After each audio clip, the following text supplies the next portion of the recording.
Halo teman-teman, perkenalkan nama saya Monika Priza Marta Febriana dari PGSD Universitas Lampung.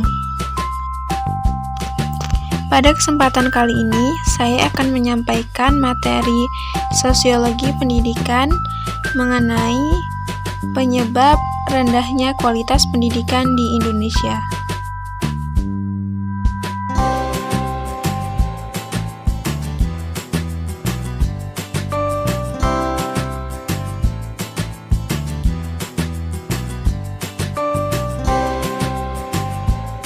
Yang pertama, kualitas pendidikan di Indonesia. Seperti yang telah kita ketahui, kualitas pendidikan di Indonesia semakin memburuk. Hal ini terbukti dari kualitas guru, sarana belajar, dan murid-muridnya. Sarana pembelajaran juga turut menjadi faktor semakin terpuruknya pendidikan di Indonesia, terutama bagi penduduk di daerah terbelakang.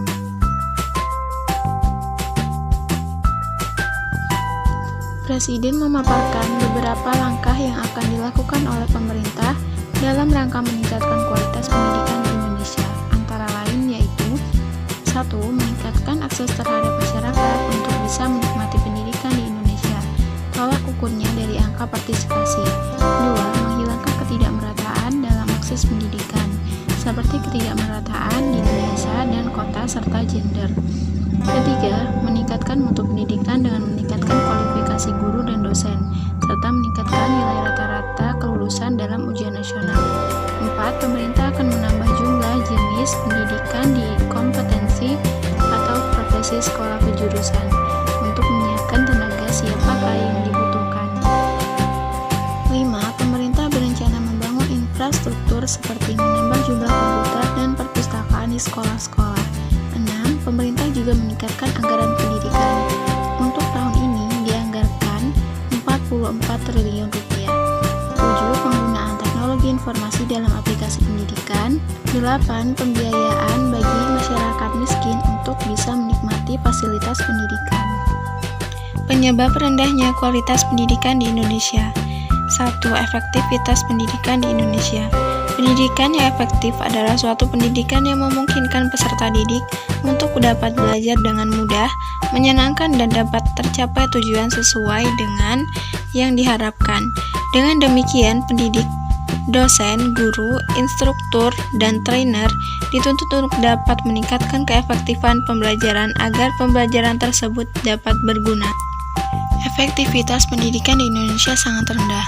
Setelah praktisi pendidikan melakukan penelitian dan survei ke lapangan, salah satu penyebabnya adalah tidak adanya tujuan pendidikan yang jelas sebelum kegiatan pembelajaran dilaksanakan.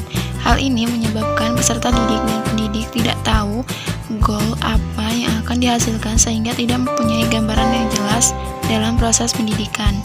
Jelas, hal ini merupakan masalah terpenting jika kita menginginkan efektivitas pengajaran. Bagaimana mungkin tujuan akan tercapai jika kita tidak tahu apa tujuan kita? 2. Efisiensi pengajaran di Indonesia.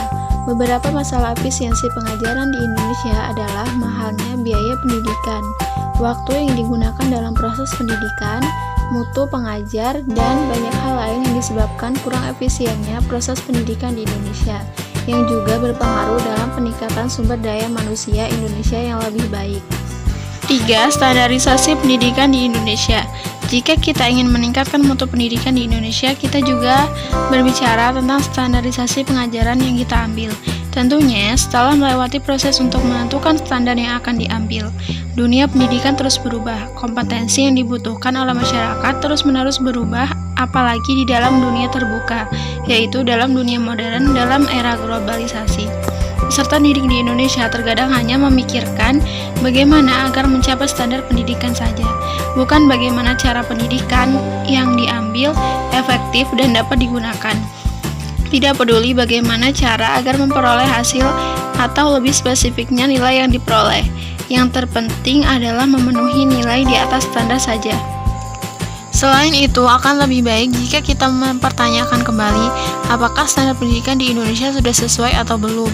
Dalam kasus UAN yang hampir selalu menjadi kontroversi, misalnya Kami menilai adanya sistem evaluasi seperti UAN sudah cukup baik. Namun yang kami sayangkan adalah evaluasi pendidikan seperti itu yang menentukan lulus tidaknya peserta didik mengikuti pendidikan. Hanya dilaksanakan sekali saja tanpa melihat proses yang dilalui peserta didik yang telah menempuh proses pendidikan selama beberapa tahun. Selain hanya berlangsung sekali, evaluasi seperti itu hanya mengevaluasi 3 bidang studi saja tanpa mengevaluasi bidang studi yang lain yang telah diikuti oleh peserta didik. Selain beberapa penyebab rendahnya kualitas pendidikan di atas, berikut ini akan dipaparkan pula secara khusus beberapa masalah yang menyebabkan rendahnya kualitas pendidikan di Indonesia. 1. Rendahnya kualitas sarana fisik. 2. Rendahnya kualitas guru. 3. Rendahnya kesejahteraan guru. 4. Rendahnya prestasi siswa. 5. Kurangnya pemerataan kesempatan pendidikan. 6. Rendahnya relevansi pendidikan dengan kebutuhan. 7. Mahalnya biaya pendidikan. Solusi dari permasalahan pendidikan di Indonesia. A. Solusi sistemik, yakni solusi dengan mengubah sistem-sistem sosial yang berkaitan dengan sistem pendidikan. Seperti diketahui, sistem pendidikan sangat berkaitan dengan sistem ekonomi yang diterapkan. Sistem pendidikan di Indonesia sekarang ini diterapkan dalam konteks sistem ekonomi kapitalisme, mazhab neoliberalisme, yang berprinsip antara lain meminimalkan peran dan tanggung jawab negara dalam urusan publik, termasuk pendanaan pendidikan. Maka solusi untuk masalah-masalah yang ada khususnya yang menyangkut perihal pembiayaan seperti rendahnya sarana fisik, kesejahteraan guru, dan mahalnya biaya pendidikan berarti menuntut juga perubahan sistem ekonomi yang ada.